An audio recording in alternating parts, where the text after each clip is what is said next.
Welcome to Read Along Kids!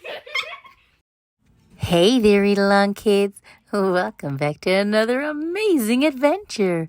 Today's story is called How Rocket Learned to Read. Rocket loved to play. He loved to chase leaves and chew sticks. He loved to listen to the birds sing. Every fall morning, after chasing leaves, Rocket would lie down in his favorite spot, under his favorite tree. There he'd sniff the neighborhood smells and settle in for a good nap. But one day, a little yellow bird startled Rocket. "Aha, my first student. Wonderful," she sang. Rocket was confused. "Student? I'm not a—" "But if I am your teacher," the bird interrupted, "then you must be my student." Rocket found it hard to argue with this bird. "I am so glad you saw my sign," the bird chirped. "Oh, yes, I can see it," Rocket said, "but I don't know how to read." "Can't read? Fantastic!" She waved a wing. "Welcome to my classroom." "But I just came here to nap," Rocket said. No, there will be no napping in class," declared the bird, "except, of course, during nap time." "Well, then, I can't take a nap over here," said Rocket. "I've had a very busy morning." "Not to worry, I'll be around every day," chirped the bird, "until the weather turns." A cool breeze carried her lively voice across the yard. At first, Rocket was disturbed. But before long, he found himself captivated. To Rocket, the story was as delicious as the earthy smell of fall. It was as exciting as chasing leaves. He closed his eyes and listened to every word. As Buster dug and dug under the lilac bush, the bird read.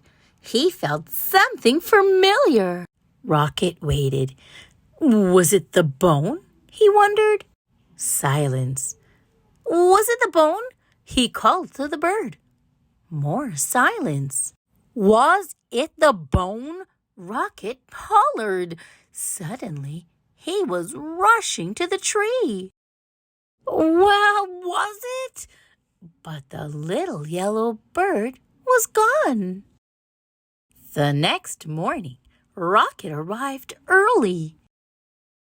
At last, the little yellow bird appeared. "Hello, how wonderful to see you in class," she chirped. "I can tell by your waggy tail that you are well rested." "I'd like to hear the end of the story, please," said Rocket. "That seems like a fine way to start the day," chirped the bird. She gave Rocket a name tag and began to read. Every day, Rocket returned to the little yellow bird's classroom. In the morning, the bird taught him a new letter, until he had learned all the wondrous, mighty, gorgeous alphabet. Together they sang out the sounds that each letter makes and spelled the sounds they heard around them with the G and many R's. They spelt Mr. Barker's growl, grrr. They spelled the sound of the wind, which was growing colder by the day, whoosh.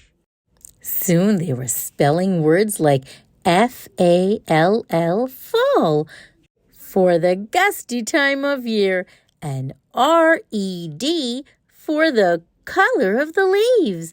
And each afternoon, the bird read a story. She read stories about dogs and birds. She read about leaves changing colors and about birds flying south for the winter. Then one day, the weather turned and the letter banner disappeared. See you again in the glorious spring, the bird sang. And as she flew into the wintry sky, she called, "Don't forget, words are built one letter at a time." The days grew shorter. The leaves fell from the trees.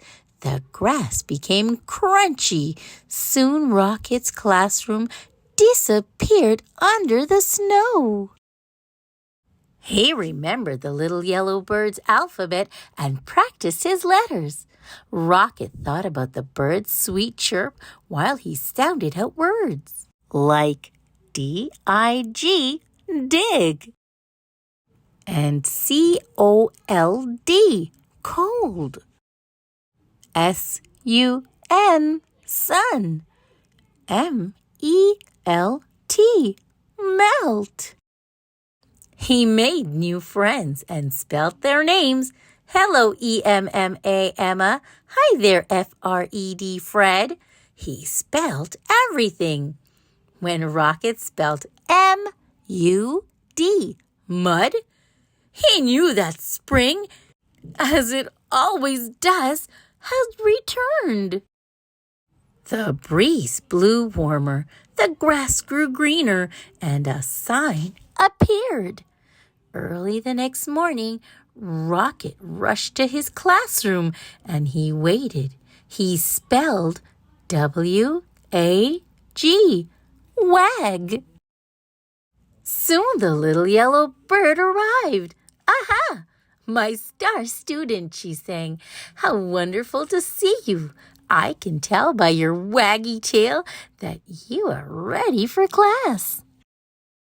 Then together they began to read. They read stories about birds flying north in the spring. They read about picnics in the warm sun, and they read about Buster, the dog who found his bone under a lilac bush. And when they were done, they read it again, and again, and again.